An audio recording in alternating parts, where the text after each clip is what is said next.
All right, what is up, YouTube and Twitch? Yes, we are going live on Twitch, trying to start something over there. Haven't done much on our Twitch channel, but we're going to try to start doing more over there. But welcome, guys, to Ready for the Reaction. I know I'm supposed to do these every month, but October got away from me, so I didn't get a chance to do one of these. But I'm back. And I know tonight is a big UFC fight, John Jones versus Stipe Miocic. I think I said his name right. I haven't been following the UFC like I used to, but this is a big heavyweight matchup. So I know you guys are probably trying to get over there to check that out. I am too. So we're not going to be here long. We're just going to go over a few videos from the past couple of weeks and just, react to them, see what I think about them. As always, we're going to do some more mainstream creators, and then, of course, we're going to highlight a content creator tonight. But really quick, before I get into the meat and potatoes, I just want to talk about that Mike Tyson versus Jake Paul fight last night. We were duped, but you got to realize we should have seen this coming a mile away. When Mike was scheduled to get $20 million, do you think Mike's going to go out there and risk anything at 58 years old? You think Jake Paul, who this is now his brand, is going to go out there and risk anything when he's already guaranteed to get $40 million? No. We bought into the hype, and that's the beauty of these companies that are able to put together these storylines and these narratives that create the sense that this fight was going to be super competitive. We saw it with Anderson Silva, we saw it with Nate Diaz, lesser Tommy Fury, who actually was somebody that had a chance to beat him because they were more in line as far as age, and they weren't kind of washed up in the fight game. So we should have seen this coming, but props to Mike. The man is 58 years old. If you thought a 58-year-old was going to go out there, box, and just destroy a 20-something-year-old beefy guy, Jake Paul is a big guy, and he's obviously taking the craft fairly seriously. So the fact that he's taking that seriously, the fact that Mike is of an advanced age, you knew the outcome wasn't going to be great, especially if he couldn't get it done within the first. I thought if he didn't get it done in the first two rounds, it was over. And as we saw after the first two rounds, Mike was pretty much spent. Jake Paul, for whatever, was kind of in and out. They kind of just circled around and played patty cake for a while. But, it got us, everybody in the world, to watch. So kudos to Jake Paul and Mike Tyson for, putting on not a great fight, but putting on a fight that got people excited about boxing, which is sad these days that a content creator like Jake Paul is the reason why people are into boxing right now. That's kind of indicative on where that sport is. But anyways, we're here for the reaction. So I've got three videos, three sound bites that I'm going to react to. We're going to start with Nick Wright, somebody that I do not enjoy listening to. Not just because of his pro-LeBron stance, but just because of kind of his overall, the way he speaks. He speaks like he's very condescending a lot of times, and that he's right and anybody else is wrong. So hopefully I can get this stuff to play because I'm using Restream tonight, and this is my first time trying Restream. So last night it did not go good, so hopefully it will go good. So I'm going to play what Nick Wright has said about the current NBA. As we know, ratings are declining rapidly. They're having a tough time keeping eyeballs on the game. And he gave his assessment on that and why that could be. So I'm going to share my screen, and we're going to listen to what Nick Wright had to say. And then we'll come back. I have a rant, DeMonze. Your customer is telling you the product is getting worse, even though the talent is getting better, then you need to adjust.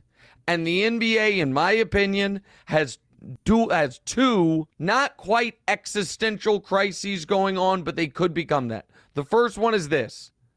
It took teams and players and coaches a long time to figure it out, but they have finally figured out it's not only that 3 is worth more than 2, it's that 3 is worth a lot more than 2. Because there is a 50% premium on 3-point shots, the smart way to play is probably what the Celtics did on opening night. Shoot 60 of them things. Have it be your entire offense aside from dunks and free throws. That is the best strategy. That is also terrible television.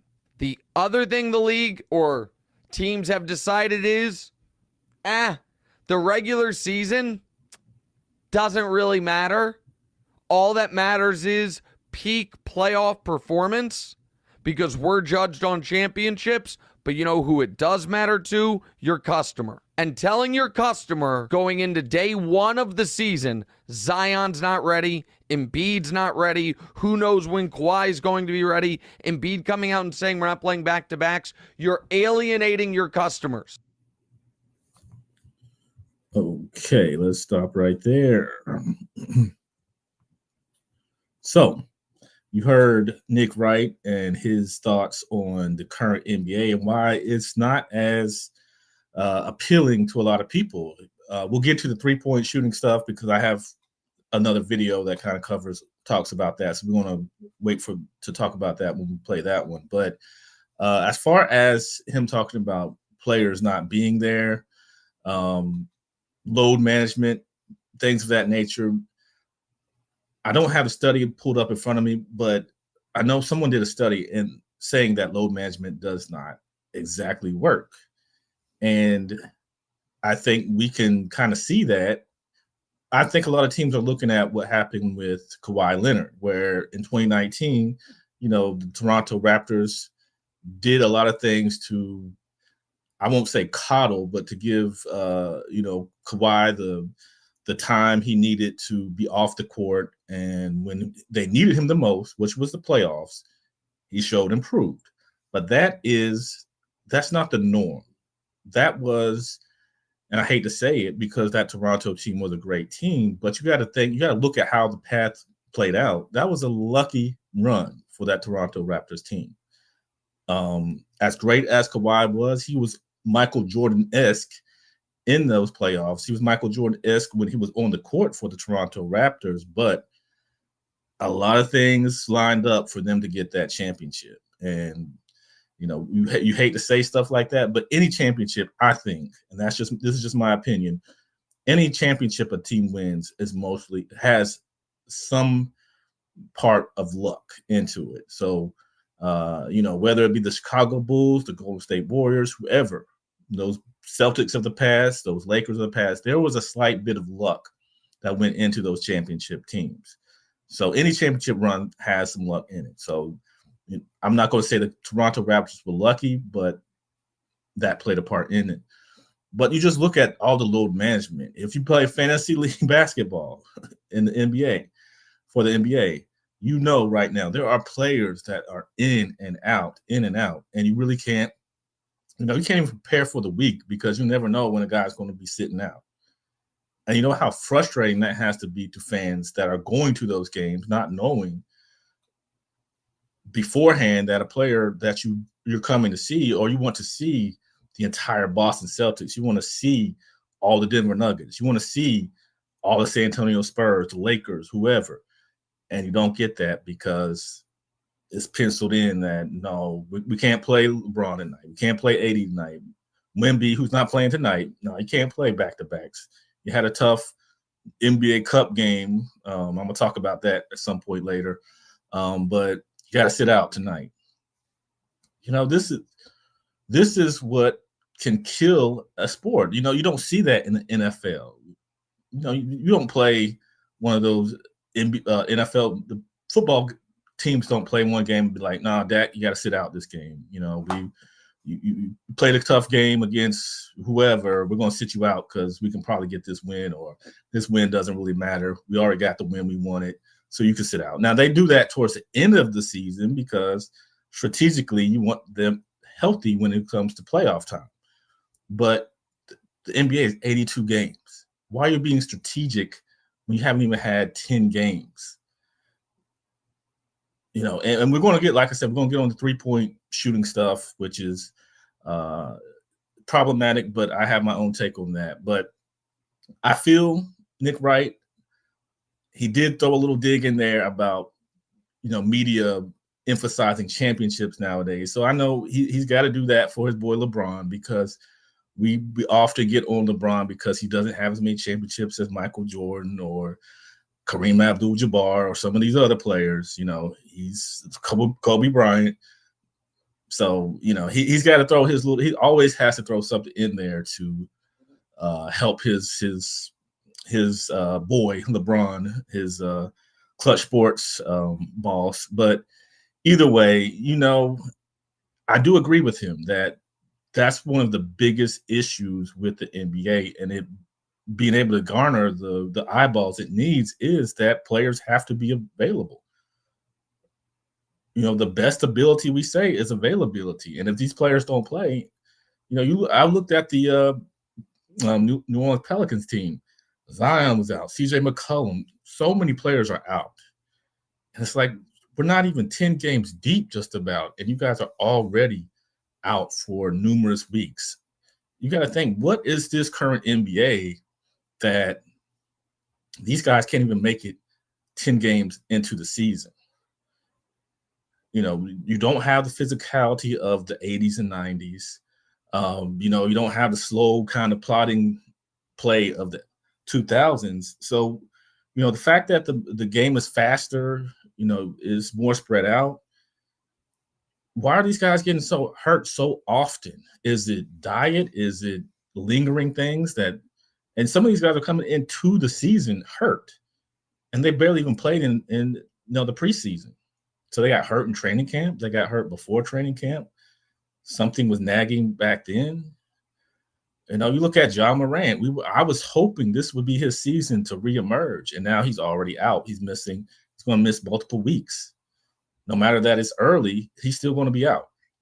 So so I agree with Nick that is one of the big problems that's plaguing the NBA today, is that there's a 3-point problem, which we'll get to in a second, but also these guys are just not available.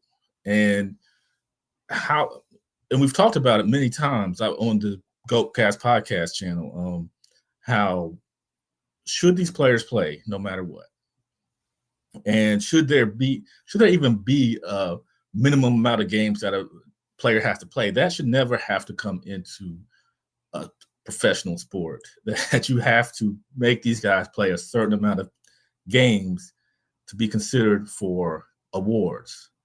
It's just ridiculous that you have to put that incentive in there for them to to come out and play. Now if I want most improved player, if I want MVP, any of those, I have to play a certain amount of games. That should be your goal no matter what. And as part some of that, you hear Gil talk about it. I don't know how much you value Gil's his assessments, his words, but Gil was saying it's not the players themselves that don't want to play, it's the actual owners and GMs and trainers and all of those guys keeping these players out of the game. And I can probably say that that's probably partially true, because now owners are looking at their athletes as assets. They're not looking at them as, a human being. That's an asset. I'm paying these guys exorbitant amount of money, so I'm not going to let you be hurt and get, have a injury that's going to last the rest of the year. I want you to be able to be on the court when I want you on the court.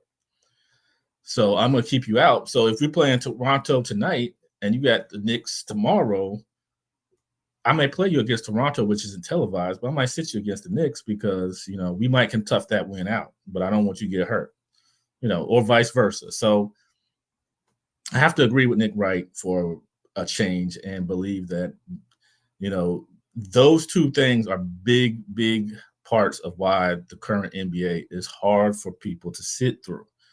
But my man Shaq also weighed in on this, so we're going to listen to what Shaq had to say. And I'm going to bring that up now.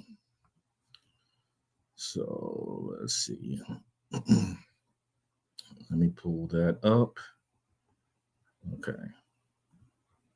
Like, Steph is so good that everybody wants to be Steph, but nobody can be Steph. And the basketball is not good right now. And I don't know how to fix it. I know how to fix it. Bring back some creativity to the game. You know, the reason why podcasts are successful, everybody has a different podcast. You see what I'm saying? Like, your show is different from somebody else's show, different from Stephen A., different from my show. That's why we're all successful.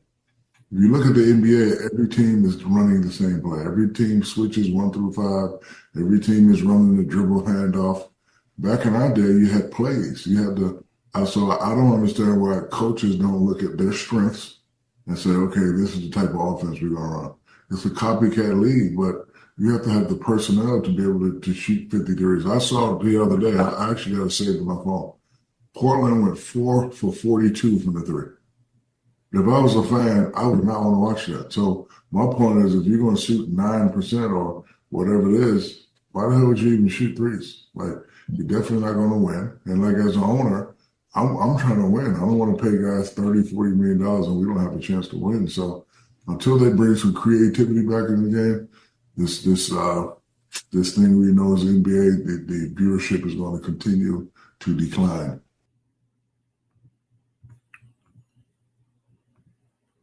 Okay, you heard Shaq right there give his assessment on the NBA. He says every team plays exactly the same. They also talked about the three ball and how much teams shoot the three. And oftentimes a lot of people blame the Golden State Warriors. But no. When I'm a Spurs fan, so when the Spurs started incorporating the three in the 2010s, maybe a little bit before that, but when they started doing that, it made the game great to watch as a Spurs fan, because it was different. It showed, them playing real basketball where they had guys just cutting, passing, constant movement.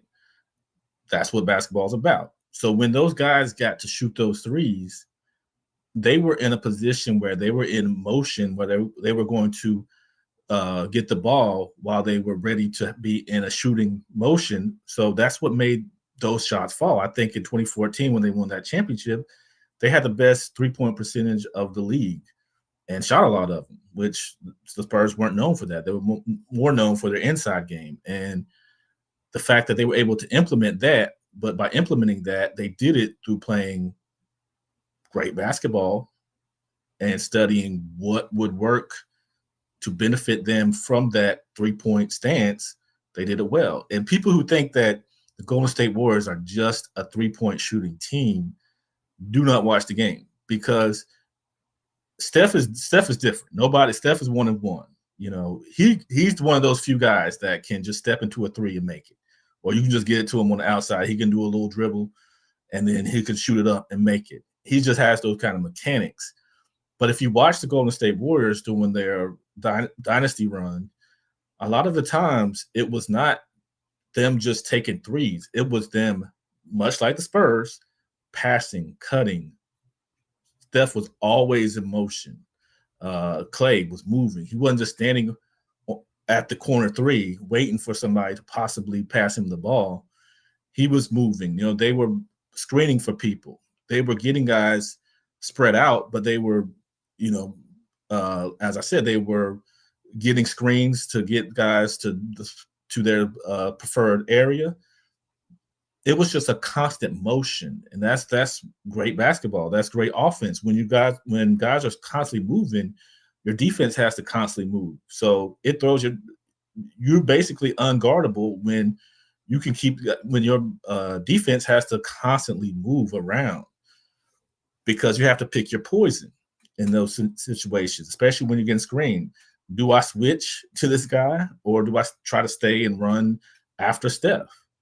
That's where you have to be strategic. So what Golden State was doing was really great basketball, but teams cannot mimic what they had, because, as Shaq said, they do not have the personnel to actually do what Golden State is doing. You can't just say Case in point, quick side note. I went to a Spurs game around 2013, 2014. Thiago Splitter, if you remember who he is, shot during warmups threes like he was Larry Bird. You would have thought Thiago Splitter was a marksman from three, the way he shot threes during warmups. I don't think I've ever seen Thiago Splitter take a three in a game. So just because you can shoot them doesn't mean you should shoot them. I don't know if it's just advanced analytics and those things like that, but having guys out there just 1 through 5 shooting threes, yes, 3 is more than 2. Taking long twos, yeah, no, that's not a good strategy. But if you're taking, case in point, you talked about Portland taking 42 threes. I looked up there how many shots they put up on average this season so far. That's 90. So they almost shot half of their shots from 3, and they made 4 of them. If you are that inefficient from the 3-point line, you have to come up with a different strategy. As he said, you cannot continue to do this because that's crazy. 42, which could have been 126 points, was just 12 points. So out of a possible 126 points, you made only 12 points of that. That's very inefficient. And that's not just the Portland Trailblazers. You see that all the time. That's why I'm kind of scared for the Cleveland Cavaliers. They're phenomenal right now, but they rely a lot on threes. They're the best 3-point shooting team. They're the best field goal percentage team in the league right now. Is that going to continue? But the luxury they have is they have 2 bigs that are very good inside the paint. So they have that luxury. They can take these threes, but they have guys that can finish it up if need to, or they can go to that strategy. If their 3-point shot isn't falling, they can get it down low to those guys, and they can get some production from that. Not all teams have that luxury. So the 3-point shot, I don't think is the negative. It's the fact that if you don't play the game the right way, the 3-point shot is not an efficient shot, and it's not good for basketball because just chucking up threes. I mean, you see teams, guys will dribble, over dribble, just dribble. You know, I'm not going to point out Luka, but sometimes Luka over dribbles. And then you got a guy just standing in the corner. Well, with 3 or 4 seconds left, if Luka chucks it to you, you don't have time to get into your normal. You might not have time to get into your normal shooting motion.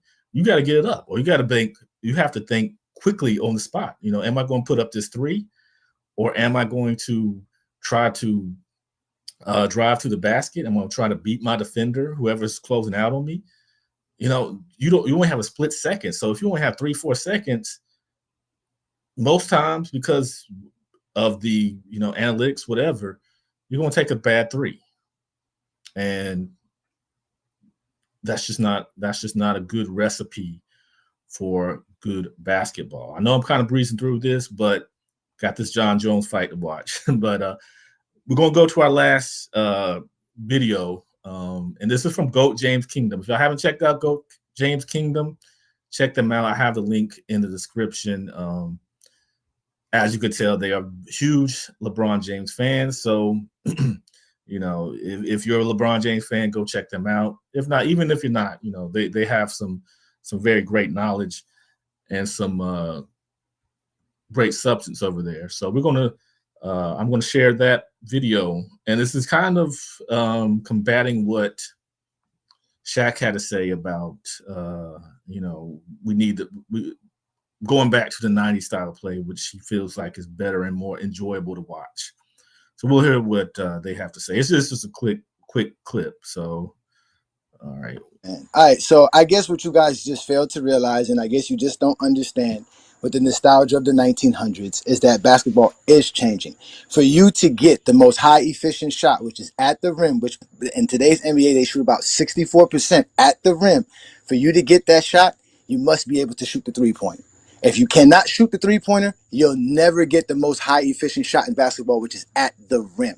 The whole point is that when you're shooting 36% on average from three-point land, the only shot that beats it is at the rim. You're never going to get every shot at the rim. And what you're not calculating, Fluent, is that there's defense on the floor. So as much as you say the long rebounds and transition and fouls calls, teams play better defense. Players play better defense today. So getting your actual shot at the rim is way much more difficult unless you have the three ball. That's the only way you can take advantage of it. Okay, so you guys heard what Goat James Kingdom had to say about the current era and how the three ball is not a bad thing, but that's the most efficient shot to take. So that's why so many are being taken. And as I said, the three ball is not necessarily the problem. It's the players or the teams and how they use it. It's very much a great weapon to use, but at the end of the day, if you don't have the personnel to do it, then no, it's not the most efficient shot. Imagine Shaquille O'Neal, Shaq, shooting threes all the time. Would he still be, even if you could make him at a 28% clip, would he be the same player that we remember him throughout his peak years? No. That would not be Shaq. And you think about this. The last three MVPs, and we've only had three within this decade so far in the 2020s.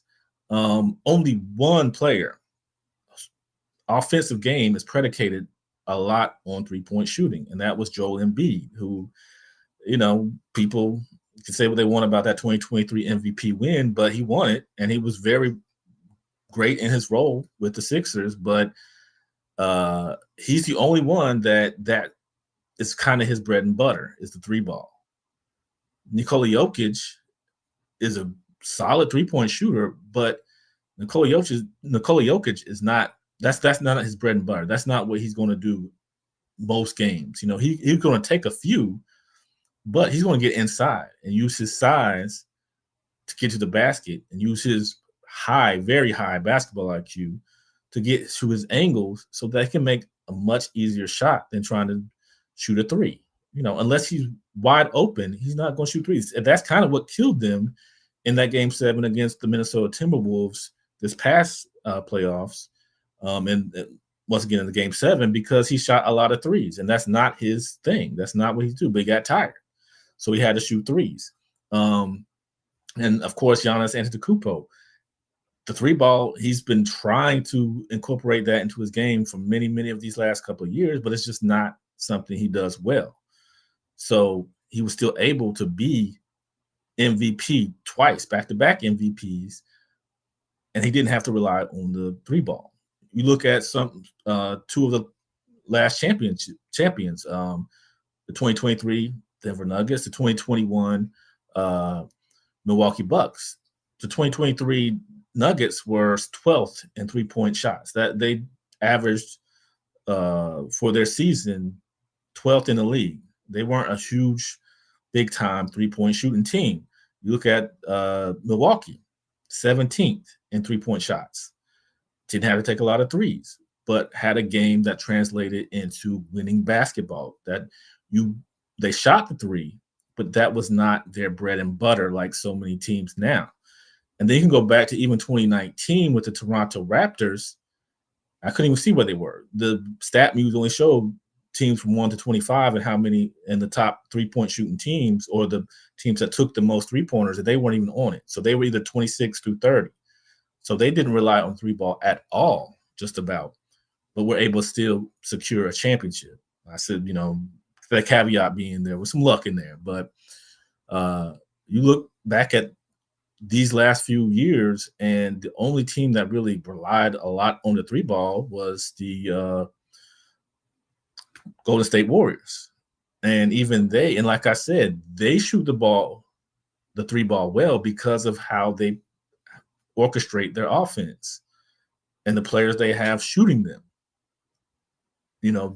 Only if Draymond Green is wide open, is he going to take a three? Or if the shot clock's running out and somehow the ball ends up in his hand and he has to shoot it. Otherwise, Draymond's not going to take a whole bunch of threes, but it's designed to get Steph off. Clay, when he was there, now Buddy Hield, they surround that team with actual shooters who can do that. But they also have an offense that requires them to constantly move, so they're not stagnant. They're not just waiting there to grab the ball and then try to chuck up a shot. And the better defense line by GOAT James Kingdom, I have to see the data, because saying that defenders are better now than they were, say, in the 90s is kind of crazy.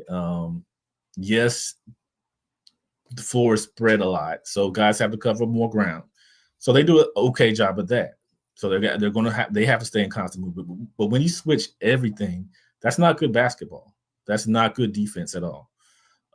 That's actually lazy defense when you have to switch every time. If you can't get over a screen or under a screen, and you just have to say, you take them, you're not playing hard defense. I can go back to my son. He plays in high school. That's what teams were doing, because he had to play one of their better shooters. They wanted to get him off of him. So they were setting lots of screens. But he was fighting through, and he always found his way back to that man, which is, in my opinion, good defense. That's what you should do. If you're the best defender or one of the best defenders, you can't just say, okay, you take them now, because they're going to hunt you down every time and try to get that switch that they want. But you can't let them have that switch. You have to fight to get back to your man. But that's just preaching to the choir. And I think when Shaq says that the 90s was better to watch, I don't think he means that players from the 90s were necessarily better. I do agree that the game has evolved. For better or worse, there's been a lot of rule changes. They sped up the game some, not a whole lot from the 90s. It's not, if you look at the data, it's not that much. That's not that paced higher, but it is paced higher. And for that, they have to play a certain way, so, the game isn't that much faster. It's not evolved that much, but it's evolved enough where the game is different, and it is absolutely different now. But I think what Shaq is saying in that stance, or whoever said it, because Shaq didn't say it in that clip, but I think he said it at some point, the 90s and even the 80s, what made that style of basketball probably a little more fun to watch was that teams had a certain identity. You look at the Bad Boy Pistons.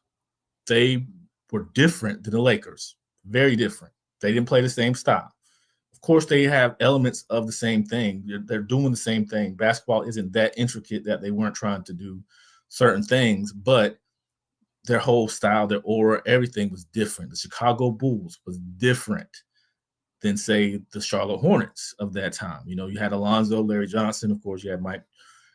You had the New York Knicks, who became, I guess, the Detroit Pistons 2.0. They were a more bruiser-style team. Then you had the Indiana Pacers, who relied more on the three ball. You had the Celtics, who relied on the three ball at some points because of Larry Bird and the team they had. But that's what made it special. That's what made it fun to watch, is because it was more of a style clash in some of these games, where it wasn't just, we're going to out 3-point shoot you, or we're going to, we're just going to try to just, as I said, just out shoot you. We're just going to chuck up threes and see who makes them and who doesn't. And we'll play some defense, but we're not going to be, but that's not our identity. So we're not going to do that to the greatest of our ability. So I think what Shaq is saying is that that's missing now. The only teams that kind of have identities, I would say, are maybe the Los Angeles Lakers, more so because of LeBron and his style. Golden State Warriors kind of have their identity Um, and that might be it. Milwaukee, they're more of a kind of old school inside presence kind of team. They got older players, so they're a more rough and tumble type of team. But a lot of these teams, Charlotte, Portland, as we heard, these teams kind of play similar games, and it's just, is that fun to watch? Because if you watch one game, because a lot of times on the weeks they play back-to-back games. So if you see one game where it's the three-pointed shot, you three-pointed out, you get to the next game and you're three-pointed out by then. You don't want to see no more three-pointers. You don't want to see guys just chucking up shots. You want to see some tough interior play. You want to see guys going at the basket. That's one thing I can say about LeBron James. Hate him or love him, when he's not going to just rely on his three-point shot. He's older, so he's going to take more. We saw that with Jason Kidd. We see guys that get a little older, and Vince Carter, they start taking more threes because they don't have to exert as much energy. But when LeBron needs a basket or wants a basket, he's going to drive the ball to the hoop. He's going to try to get that contact and get there where he wants to be. So, he's never just going to be a three-point shooter. What's made the Los Angeles Lakers solid this season is feeding Anthony Davis in the paint. Novel idea. Why not have a big man that can roll and get to the basket and get easy baskets? That's fundamental basketball. That's what you want to do. But as we said, so many teams are predicated on that three ball that I don't know if it's just their system. I don't know what it is, but they're just predetermined to take a certain amount of threes every game. And it is hard to watch. So with that said, I'm going to go ahead and finish up for tonight. Appreciate you guys for showing up to the live stream. I know it's kind of last minute. I was home alone, so I said, you know what? I haven't done one of these in over a month, so let me do it. If you enjoyed the channel, please like and subscribe. Trying to hit that 2,000 sub mark. Can't do it without you guys. I really enjoy doing this. So the more you guys help me, the more I can stay, motivated to do this. I know I'm not the greatest. I'm still learning. But, with you guys helping me out, I'm going to definitely get better. And if you feel you want to join, I have a membership. You can hit that membership button and join. It's 99 cents. So it's not trying to break the bank. Anything that you guys help me out with goes back to the channel. I know I need a new camera. There's plenty of stuff I still need. But, anything you guys do for me, I will do for the channel to try to get better. If you enjoy podcasts, we do have the GoatCast podcast, which is we go live every week, mostly Tuesdays, but that might change soon. But it's linked to my channel, so if you check that out, I always keep you updated on the community tab of what's going on when we're going to be going live. So check that out. And just thank you guys. If you're going to watch that John Jones fight, if you got this far, let me know who you think's going to win, John Jones or Stipe, heavyweight championship. I know that's a pretty solid card. So I'm about to go check that out. I'm gonna shout out some people real quick. Angry Old Hoops Fan. If you didn't check their live stream earlier today, him and Sports and Fitness Rants, please do. Lots of good content, lots of good knowledge. Shout out to both of those guys. Sports and Fitness Rants, really good guy. So you guys check him out. Johnny Arnett was on there and dropped some good knowledge as well. Shout out to my man, Casual Sports Fan. Check out Casual. I think they're on right now debating Larry Bird and Steph Curry. So definitely check him out. Really good dude, really good content. Michael Jordan fans are the best. And because we are, and, Dart does a very good job over there. I'm sure you guys check out their Sunday rants and their Sunday show with all the different panelists, Scab Attack and those guys. So check those guys out. Those guys are pretty good guys and give good content. And also Sports T. Shout out to Sports T. She's another one that knows her stuff and is very, very poignant when she's talking about, this current era of NBA. So check her out as well. So just check out these different channels. please continue to help support me as I continue this channel and hopefully grow a little more. I will have another ready for the reaction here in the near future. I don't know if it'll be another one this month, but at some point, definitely in December, we'll get another one out. So I hope you guys enjoyed. Also, once again, the highlighted channel for tonight is GOAT James Kingdom. So check them out. Great content, great Discord. Very, they're willing to talk to you, debate, whatever. So check those guys out. Again, link in the description. So thank you guys and enjoy UFC 309, and